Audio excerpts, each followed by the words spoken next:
话说那年头，琉璃厂东街尾巴上，悄无声开了间小铺子，叫尸骨斋。掌柜的叫陈默，30啷当岁，眼生而独，手指头尖儿跟长了眼睛似的。都说他这本事是祖传的，打小在碎瓷片堆里滚大的。他看东西不靠书本，就靠心里头咯噔那一下。那年春上，一个缩头缩脑的乡下汉子，裹着件油渍麻花的破棉袄，从怀里掏出个布包，层层揭开，是个青花梅瓶，口沿磕掉一小块。汉子眼神躲闪，说是祖上留下的，家里急用钱。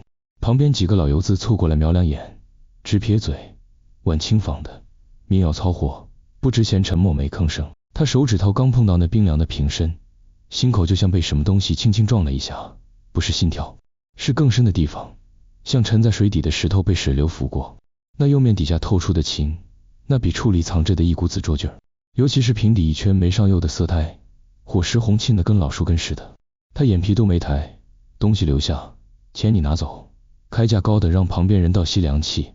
汉子千恩万谢走了。没出半个月，京城大藏家徐四爷亲自登门，对着那梅瓶，眼珠子都快掉出来了。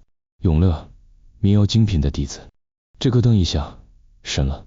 沉默的名声跟那梅瓶的身价一样，一夜之间窜上了天。人哪，捧得高了，脚下就容易飘。琉璃厂这地方，水比什刹海还深。没过多久，聚宝阁的少东家孙少卿笑眯眯地找上门。这人年纪跟沉默相仿，一身洋派西装，头发梳的苍蝇站上去都打花。他带来个消息，南阳回来一批海捞瓷，里头可能有重器，几家大铺子都盯着，但东西杂，真真假假混一块，看谁眼快心狠。陈哥，您这咯噔一下的本事，多一份，咱俩联手吃下他，对半2批，怎么样？孙少卿手指头捻着张烫金请柬，拍卖就在3天后。拍卖场子设在个旧王府的花厅里，灯火通明，人挤得跟沙丁鱼似的。海捞瓷一箱箱抬上来，带着股咸腥味儿。沉默像条猎犬，手指在冰冷的瓷器上飞快划过，大部分东西过手，心里头静得像潭死水。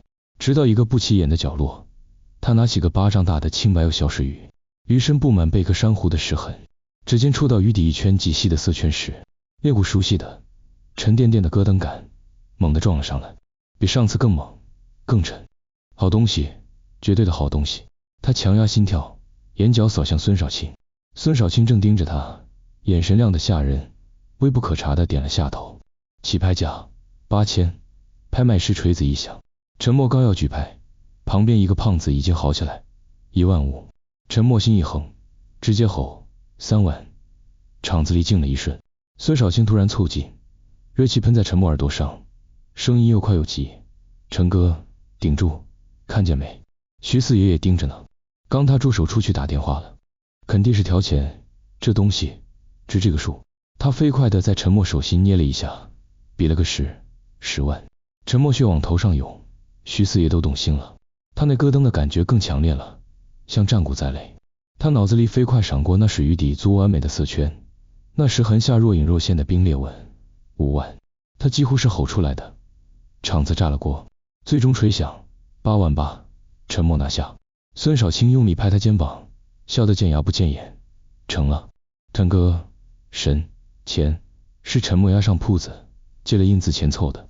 东西到手，他关起门，捧着那石鱼，在灯下细细的看，越看心里头那点狂喜，却像退潮一样，一点点凉下去。那石痕怎么摸着手感有点腻，不像海水的粗粝。他找出祖传的20倍放大镜，对准鱼底那圈让他咯噔的色圈，灯光下那圈色胎边缘竟有一丝极其细微，几乎融入胎色的蜡痕，像有人用极细的蜡笔精心描摹过一道边。他脑子里嗡的一声，像被重锤砸中，什么沉船的咸腥，什么徐四爷的助手打电话，全是戏。那咯噔一下，不是撞到了宝，是撞进了人家精心织好的网里。那网用的就是他最引以为傲的直觉当金线。沉默疯了，他把自己关在铺子后院那间堆满碎瓷片的小屋里，像头困兽。他砸碎了那个水鱼，在满地的假瓷片中枯坐了3天3夜，眼睛布满血丝，手指被碎瓷割得鲜血淋漓。他恨孙少卿，更恨自己。那咯噔一下，曾经是护身的法宝，如今成了勒死他的绳索。他抓起一片最锋利的碎刺，在墙上狠狠划下2个字：还债。怎么还？他剩下的只有这双被无数真假淬炼过的眼睛，和心里头那点还没死透的咯噔。沉默消失了。琉璃厂在没人见过石鼓斋的陈掌柜，倒是在南方某个专做高仿的地下作坊里，多了个沉默寡言的陈师傅。他手艺精绝，尤其擅长做酒，做出来的海捞刺，连经营几10年的老法师都能打眼。他专做一种东西，带完美色圈，有老实痕，能让人心里咯噔一下的小件精房。他做的每一件东西，最终都悄无声息地流回了京城，流进了某些特定的圈子，流到了聚宝阁的少东家孙少卿手里。孙少卿靠着这些重器，赚得盆满钵满，春风得意。机会终于来了，孙少卿放出风声，要在自家新开的洋楼里办个私密的赏珍会。压轴的是一件他千辛万苦从海外淘回的北宋汝窑天青釉莲花石温碗，举世无双的孤品。消息震动了整个圈子。沉默知道，鱼上钩了。这碗正是他呕心沥血3年，照着半张残破的故宫秘档图片，用尽毕生所学和刻骨仇恨仿出来的杰作。每一个开片，每一处基釉，甚至碗底那芝麻粒大小的支钉痕里蕴藏的火气，都完美复刻了千年时光的痕迹。他自信，就算神仙下凡，也得咯噔一下。赏珍会那晚，孙家洋楼灯火辉煌，衣香鬓影。那汝窑碗供在铺着丝绒的玻璃罩子里，柔和的射灯下，天青釉色如梦似幻，温润如玉。冰裂纹开片如蝉翼伸展，所有大佬围成一圈，屏息凝神，眼神炽热。徐四爷拿着放大镜看了足足一炷香，手指微微发抖，最终长长吐出一口气，喃喃道：神品神品啊！这声赞叹像点燃了引信。孙少卿志得意满，红光满面。沉默就混在侍应生里，穿着笔挺的制服，端着银盘。他看着孙少卿那得意的脸，看着满场被神品震慑的众人，看着玻璃罩里那件倾注了他所有记忆与恨意的作品，心里头一片冰冷，却又有一股扭曲的快意即将破土而出。他等着孙少卿宣布天价成交的那一刻，等着那足以让孙少卿身败名裂、万劫不复的落锤。孙少卿清了清嗓子，准备开口。就在这死寂的、充满期待的瞬间，一个穿着朴素灰布长衫，一直安静地坐在角落阴影里的干瘦老头，颤巍巍地拄着拐杖站了起来。没人注意他什么时候进来的，他慢慢踱到玻璃罩前，浑浊的老眼盯着那碗，看了很久，久到空气都凝固了。然后他做了一个让所有人惊掉下巴的动作，他伸出枯树枝般，指甲缝里还带着点泥星子的手指，隔着玻璃，极其缓慢的、徐徐地沿着那温碗最完美、最令人心醉的一条冰裂纹，从碗口一直滑到了碗底。老头什么也没说，他收回手指，在鼻尖下极其轻微的嗅了那么一下，就一下，然后他摇摇头，叹了口气，那叹息轻得像一片羽毛落地，却砸得整个大厅鸦雀无声。他拄着拐杖，又慢悠悠地踱回了角落的阴影里，仿佛从未出现过。沉默脑子里轰隆一声，全身的血液瞬间冲上头顶，又刷得退得干干净净。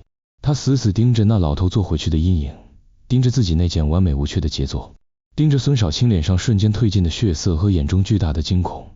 他明白了，那老头嗅的不是釉色，不是土气，是他为了模仿千年岁月在支钉痕里留下的那一点点极其微妙的火气，用了一种极其隐秘的古法，里面掺了一丁调只有真正在土窑边守了一辈子的老窑工才能变出的陈年的风辣味。他呕心沥血算计了孙少卿的贪婪，算计了所有人的直觉，甚至算计了徐四爷的眼力，却唯独没算到，这世上还有一种直觉，是埋在黄土里，融在窑火中，浸在风蜡里，熬了一辈子才熬出来的。他那点引以为傲的咯噔，在这老窑工鼻子底下那无声的遗锈面前，碎的连渣都不剩。后来呢，琉璃厂的人只当是场闹剧，孙少卿栽了个大跟头，元气大伤。那个神秘的灰衣老头再没人见过。至于沉默，有人说在黄河边某个小窑厂见过个闷头烧陶的哑巴师傅，手艺极好，尤其擅长补救如旧。他补那些残破的老陶罐时，总喜欢把手指头久久地按在那些裂口、断茬上，像是在听，又像是在等，等那咯噔一下。没人知道，只知道他补好的罐子装水一滴都不漏。关注我，让你少走弯路。